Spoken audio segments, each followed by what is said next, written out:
got so motherfucking design on right now. Bring it down, bring it down, bring it down. I got 3 old guys on the block. Halo, assalamualaikum warahmatullahi wabarakatuh. Salam, Om Swastiastu, Namo Buddhaya, salam kebajikan bagi kita semua.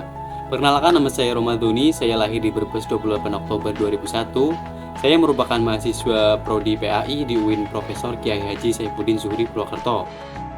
Assalamualaikum warahmatullahi wabarakatuh. Perkenalkan, nama saya Lailatul Hasanah dari semester 6 Prodi Pendidikan Agama Islam Fakultas Tarbiyah dan Ilmu Keguruan di Universitas Profesor Kiai Haji Saifuddin Zuhri Purwokerto.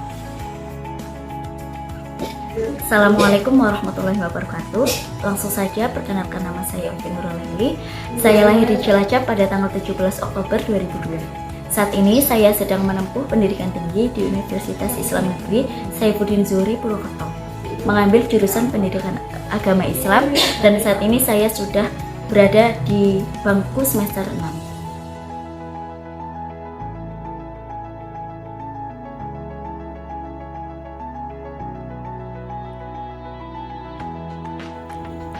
Pendidikan seksual atau edukasi seks merupakan kegiatan untuk mengajarkan mengenai kesehatan reproduksi. Pendidikan seks merupakan salah satu hal yang harus diketahui oleh semua orang, terutama pada remaja, di mana masa remaja perlu membutuhkan bimbingan dalam bentuk pendidikan seksual dalam pembentukan pribadinya, baik dengan orang tua maupun lingkungannya.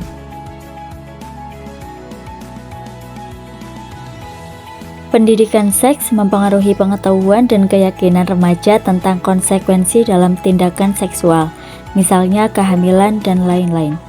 Norma agama, sosial, dan gender mempengaruhi ekspresi seksualitas dan perilaku seksual, termasuk yang memiliki peran penting adalah pendidikan seksual yang dapat mengontrol perilaku seksual remaja.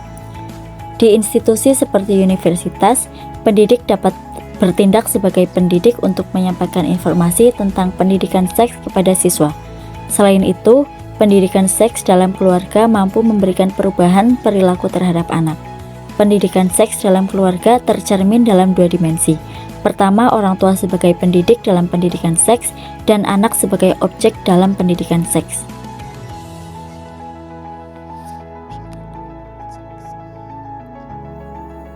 Tujuan dari adanya pendidikan seks yaitu untuk menyadarkan pentingnya kesehatan reproduksi sehingga tindakan pelecehan seksual maupun penyakit menular dapat dicegah. Sebagai remaja yang memiliki rasa keingintahuan besar dan kuat akan sesuatu hal yang baru dan cenderung melakukan hal-hal baru guna mencari jati diri, maka perlu adanya pondasi pengetahuan terkait hal-hal yang mungkin bisa dilakukan seperti halnya seks. Pendidikan seks lanjutan bagi mahasiswa penting dilakukan agar mereka mengetahui, memahami dampak yang terjadi dari perilaku seks bebas agar mereka dapat lebih berhati-hati dalam bergaul dan berhubungan dengan lawan jenis.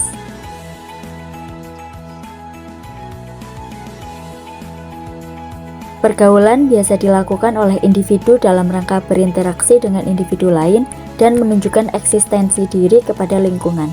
Pergaulan menjadi positif jika dilakukan sesuai dengan etika dan berlandaskan pada norma. Tapi, pergaulan bisa menjadi negatif apabila yang dilakukan terlalu bebas atau yang biasa disebut dengan pergaulan bebas. Pergaulan bebas merupakan tindakan atau sikap yang dilakukan oleh individu atau kelompok dengan tidak terkontrol dan tidak dibatasi oleh norma-norma atau aturan yang berlaku di dalam masyarakat. Pergaulan bebas sangat marak di kalangan remaja, di mana seks bebas menjadi hal yang tidak lagi ditakutkan. Hal ini disebabkan minimnya pengetahuan akan bahaya melakukan seks bebas. Maka dari itu, dengan adanya informasi pengetahuan seksual yang berisikan konsep diri, intelijensi, dan juga peran sosial, diharapkan remaja dapat lebih baik dalam memilih dan mempercayai teman dan mengerti tentang batasan-batasan dalam pergaulan, sehingga mereka tidak ikut terjerumus dalam pengaruh negatif teman dan lingkungannya. Kesalahan dan penyimpangan seksual dapat mengganggu kesehatan fisik dan mental remaja. Dengan adanya pendidikan seks, remaja dapat membentengi diri dan berani untuk bilang tidak terhadap ajaran seks bebas.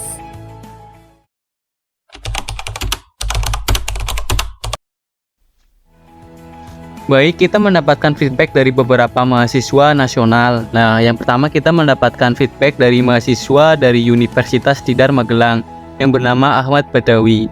Nah, beliau berkata, ketika berbicara mengenai hal itu, menurut saya merupakan salah satu hal penting yang tidak boleh terlewatkan, khususnya dalam ranah dunia pendidikan.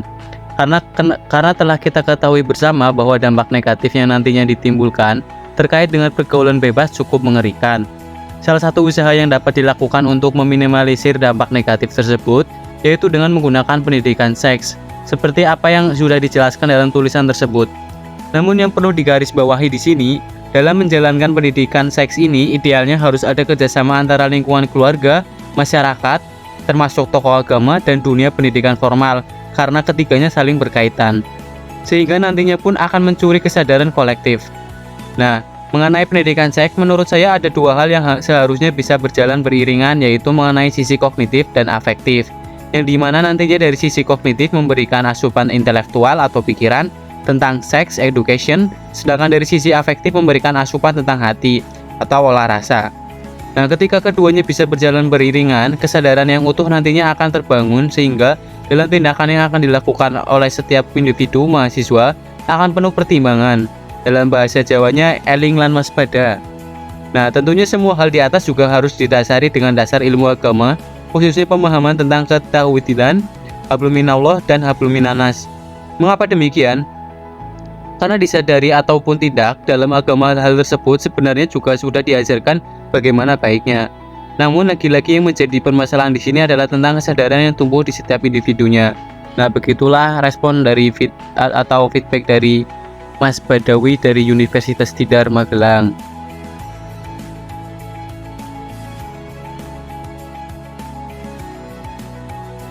Tanggapan selanjutnya dari Mbak Wulan Listiawati dari Universitas Jenderal Ahmad Yani Yogyakarta, yang memberi tanggapan bahwa memang benar apa yang sudah disampaikan terkait dengan pendidikan seksual pada remaja, harus dilakukan pendidikan seksual secara dini atau mengedukasi agar remaja atau anak tidak salah untuk menerima informasi dan tidak salah bergaulan dalam memilih teman.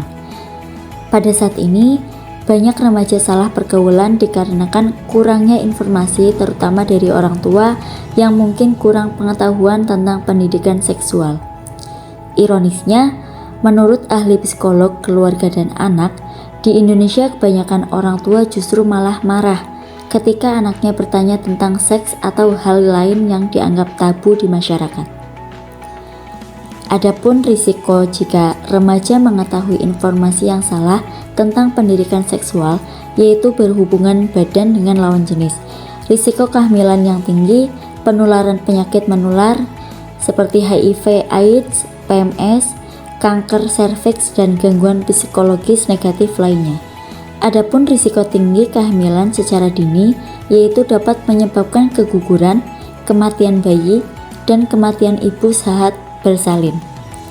Maka dari itu, orang tua sangat berperan penting dalam mengedukasi atau memberikan pendidikan seksual pada anak-anak, khususnya yang sudah berumur 12 tahun ke atas. Karena pada masa-masa itu, anak sudah mempunyai rasa keingintahuan yang besar tentang informasi-informasi yang baru, contohnya perilaku seksual tersebut yang mungkin sudah anak-anak lihat dari media sosialnya.